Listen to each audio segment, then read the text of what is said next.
இந்த லெசன்ல டைப் மெனுல உள்ள text variables பத்தி பார்க்க போறோம். இந்த கமாண்ட் நமக்கு எதுக்கு யூஸ் ஆகும்னா, இப்போ நீங்க ஹெட்டர்ல வந்து கீழே டைட்டில் என்ன வருதோ அது அப்படியே ஹெட்டர்ல வரணும் அப்படின்னா நீங்க இது யூஸ் பண்ணலாம். சப்போஸ் சாப்டரோட ஹெட்டிங் வந்து உங்களுக்கு நம்பர் வந்து மேல கரெக்டா வந்துட்டே இருக்கணும், மாத்தும் போது மேலே மாறணும் அப்படின்னா இந்த டெக்ஸ்ட் வேரியபிள்ஸ் கமாண்டை நீங்க யூஸ் பண்ணலாம். அதை பத்தி இந்த பாக்ஸை வச்சு நம்ம பார்ப்போம். இன்சர்ட் வேரியபிள்ஸ் அப்படின்னா இன்டிசைன்ல டிஃபால்ட் இருக்கிறது உங்களுக்கு இங்க லிஸ்ட்ல ப்ளே ஆகும். டிஃபைன்ல போய் நீங்க புதுசா ஒன்னு கிரியேட் பண்ணாலும் இந்த லிஸ்ட்ல வந்து உங்களுக்கு ஆட் ஆயிடும். நம்ம எப்படி கிரியேட் பண்றதுன்னு பார்ப்போம். பேஜஸ் பேனல்ல மாஸ்டர் பேஜ் டபுள் கிளிக் பண்ணிக்கிறீங்க.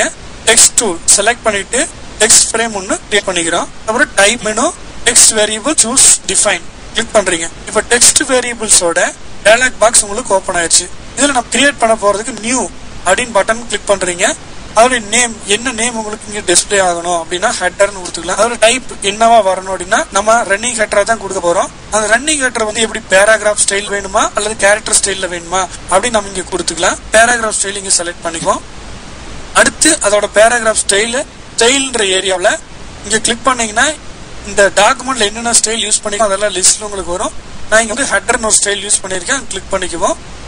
அடுத்து யூஸ் ஃபர்ஸ்ட் ஆன் பேஜ்ல வரணுமா லாஸ்ட் ஆன் பேஜ் அப்படின்னா என்னன்னா அந்த பேஜ்ல இந்த ஸ்டைல் வந்து யூஸ் பண்ணது எங்க இருந்து எடுத்துக்கணும் அப்படின்னு ஹைட் பண்றது. இப்போ வந்து ஃபர்ஸ்ட் ஆன் பேஜ்னா அந்த பேஜ்ல ஃபர்ஸ்ட் எந்த லெட்டருக்கு நீங்க வந்து அந்த ஹெட்டர்ன்ற ஸ்டைல் யூஸ் பண்ணிக்கிறீங்களோ அதை எடுத்துக்கும். அதே லாஸ்ட் ஆன் ஸ்டைல் எடுத்தீங்கன்னா அந்த பேஜ்ல லாஸ்டா இருக்க ஹெட்டர் ஸ்டைலுக்கு அது எடுத்துக்கும். ஃபர்ஸ்ட் ஆன் பேஜ் கொடுத்துருவோம். டெக்ஸ்ட் பிஃபோர் டெக்ஸ்ட் ஆஃப்டர் டெக்ஸ்ட்டுக்கு முன்னால என்ன வரணும் டெக்ஸ்ட்டுக்கு பின்னால என்ன வரணும் நீங்க கொடுத்துக்க முடியும். நம்ம இங்க சாம்பிளுக்காக copyright symbol and trademark symbol பாத்தீங்கன்னா அதோட கோர்ஸ் உங்களுக்கு டிஸ்பிளே ஆயிருக்கு. ஆப்ஷன்ஸ் நம்ம இது வேணும்னா எனேபிள் பண்ணிக்க முடியும். ப்ரிவியூ பாத்தீங்கன்னா இந்த மாடல் உங்களுக்கு இங்க டிஸ்பிளே ஆகும், நமக்கு இங்க காட்டுது. ஓகே பட்டன் பிரஸ் பண்ணிடுறீங்க. இன்சர்ட் பிரஸ் பண்ணா உங்களுக்கு இங்க டிஸ்பிளே ஆயிடும். டன் கொடுத்துருவோம். இப்போ ஃபர்ஸ்ட் பேஜுக்கு வரீங்க. இப்போ இங்க பாத்தீங்கன்னா ஆட்டோமேட்டிக்கா உள்ள வந்தோடனே இப்போ இந்த ரெட்ன்ற ஏரியாவை நீங்க நகர்த்தி வைக்கிறீங்க. கிரீன் வச்சுக்குவீங்க.